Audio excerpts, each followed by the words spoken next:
नमस्कार मित्रांनो, भाग 1ची लिंक डिस्क्रिप्शनमध्ये दिली आहे.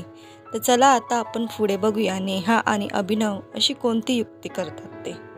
मी रसही पिईन आणि फळेही खाईन, तुम्ही दोघी बाहेर फिरून या, तोपर्यंत मी जरा आराम करते. दोघी बाहेर गेल्यावर नेहाने सुटकेचा श्वास घेतला आणि अभिनवला हाक मारली. अभिनव बाजूच्या खोलीतून आला आणि म्हणाला, हे काय सुरू आहे?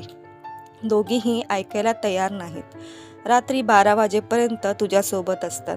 आपल्याला स्वतःसाठी अजिबात वेळ मिळत नाही. हो अभिनव, मीही तोच विचार करत आहे. दोघीही छोट्या छोट्या गोष्टीवरून भांडतात. माझ्या आईला वाटते की ती प्राध्यापिका आहे, त्यामुळे तिला जास्त समजते. तर तुझ्या आईला अभिमान आहे की तिने तुला स्वतःच्या बळावर वाढवले आहे, त्यामुळे मी तिच्या सल्ल्यानुसार वागायला हवे. अगं, मला तुझ्याशी प्रेमाच्या 4 गोष्टी बोलायची इच्छा होते, पण काय करणार? या दोघीही शीतयुद्धात आपण आपला एकांत, आपली शांतता गमावून बसलो आहोत. तितक्यात दोघीही फेरफटका मारून आल्या. नेहमीप्रमाणे दोघांमध्ये शाब्दिक युद्ध सुरू झाले. सरलाताई, नेहाला जास्त गोड खायला देऊ नका, तिच्या बाळाच्या आरोग्यासाठी ते चांगले नाही.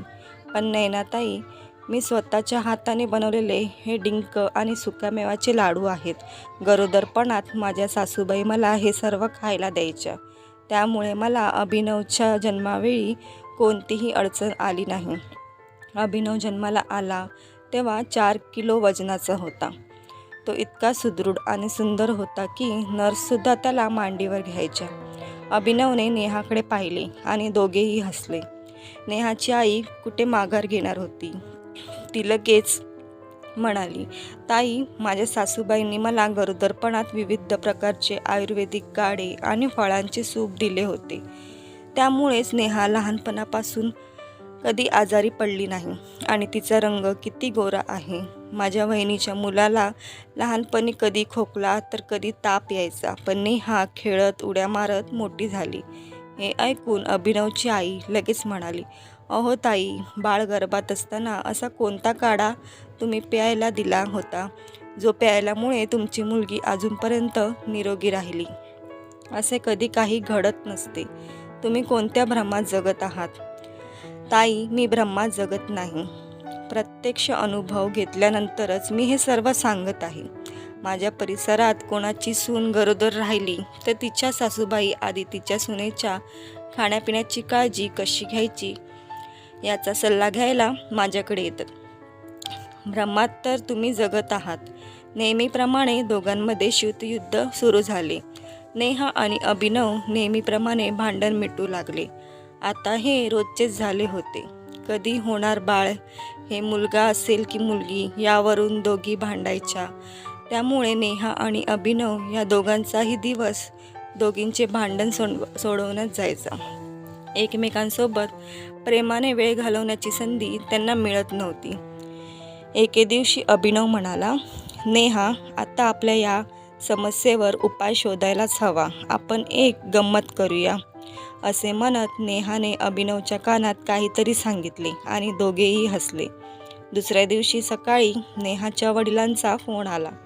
त्यांना त्यांच्या पत्नीशी बोलायचे होते. नेहाच्या आईने फोन उचलला. कसे आहात? फक्त तुझी खूप आठवण येत आहे. राणीसाहेब, माझी आठवण काय येते आहे? मी तर नुकतीच इकडे आले आहे. अगं, तू 2 महिन्यापूर्वी तिकडे गेली आहेस आणि तुला माहीत आहे का, मी गेल्या रविवारपासून खूप आजारी आहे. का? काय झाले तुम्हाला? मला कळवलेत का नाही? नेहाच्या आईने काळजीच्या स्वरात विचारले. अचानक रक्तदाब वाढला आणि मला चक्कर आली. मी बाथरूममध्ये पडलो. उजव्या पायाच्या गुडघ्या दुखवला. मला चालता येत नाही. सुनेकडे सर्व सेवा करून घ्यायला बरे वाटत नाही. आपल्या मुलाने काठी आणून दिली आहे, पण असे वाटते की तुझ्या खांद्याचा आधार मिळाला असता तर खूप बरं झालं असतं. अहो, इतके सगळे घडले आणि तुम्ही मला आत्ता सांगताय? तुम्ही आधी फोन केला असता तर मी लवकर आलो असतो. काही हरकत नाही, आत्ता ये. मी अभिनवला तुझे तिकीट काढून द्यायला सांगितले आहे. फक्त तू ये. येते, लवकर येते. तुम्ही काळजी करू नका. मला फक्त नेहाची काळजी वाटत होती, म्हणून मी इथेच थांबले होते. त्यांनी नेहाकडे बघत सांगितले. नेहाच्या सासूबाई आहेत ना तिकडे, त्या घेतील तिची काळजी. तू माझा विचार कर. नेहाचे वडील खट्याळपणे हसत म्हणाले. नेहाची आई हसली. तुम्ही कधीच बदलणार नाहीत. चला येते मी लवकर. अभिनवने तिकीट काढून दिले. दुसऱ्याच दिवशी नेहाला 1000 सूचना देऊन नेहाची आई तिच्या घरी गेली. नेहा आणि अभिनवने सुटकेचा निश्वास सोडला. आता नेहाच्या सासूबाईही तिला आवश्यक तेवढ्या सूचना करू लागल्या. नेहा आणि अभिनवला एकमेकांसाठी वेळ मिळू लागला. अशातच 1.5 महिना निघून गेला. नेहाला 8वा महिना लागला होता. आता ती कोणतेही काम करू शकत नव्हती. घरातली सर्व कामे मोलकरीण करायची आणि सासू नेहाला सांभाळायची. सर्व काही ठीक चालले होते. मात्र एके दिवशी अचानक नेहाच्या आईचा पुन्हा फोन आला. बाळा, आता तुझे वडील बरे आहेत. मी उद्या परवा तुझ्याकडे राहायला येते. पण आई, आता तुला घाई करून यायची गरज नाही. गरज कशी नाही बेटा, हे तुमचे पहिले बाळ आहे. मी तुझ्याजवळ असायला हवे. मलाही काही डझनभर मुले नाहीत. तू आणि तुझा भाऊ. मला तुझी काळजी घ्यावीच लागेल. तुझ्या सासूबाईंच्या हातून काही होणार नाही. चल फोन ठेव, मला तयारी करू दे. फोन ठेवत नेहा घाबरलेल्या स्वरात म्हणाली. अभिनव, आता काय करायचे? पुन्हा तेच महाभारत सुरू होणार आहे. काय झाले नेहा?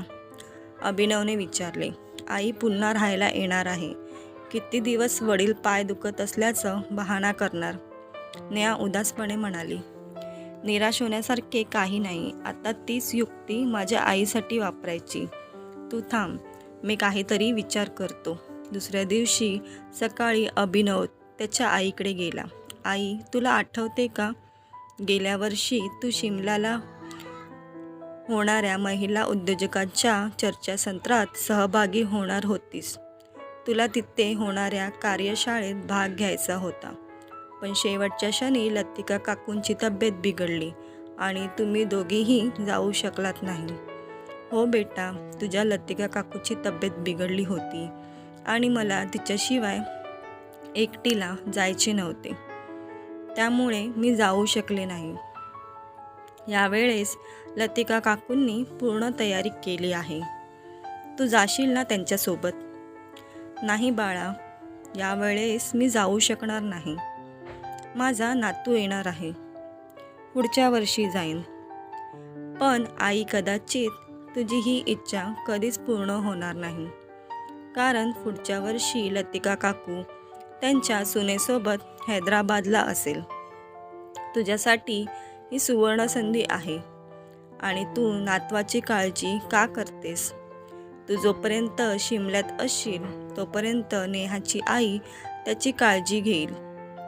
2-3 दिवसात ती येणार आहे. पण बेटा, काही पण वगैरे नाही. तू जास्त विचार करू नकोस. आत्ताच तयारी कर. तुला ही संधी पुन्हा मिळणार नाही, कारण तू पुन्हा एकटी जाऊ शकणार नाहीस. ठीक आहे बेटा, सांग लतिका काकूंना की माझीही तिकीट काढ.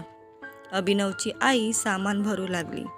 आई शिमल्याहून परत येईपर्यंत आपले बाळ या जगात आलेले असेल आणि त्यामुळेच पुन्हा 2 आईच्या सल्ल्यामध्ये अडकण्याची वेळ येणार नाही, असे म्हणत नेहा आणि अभिनवने पुन्हा एकदा सुटकेचा निश्वास सोडला. स्टोरी आवडल्यास व्हिडिओला लाईक करा आणि चॅनलला सबस्क्राईब नक्की करा.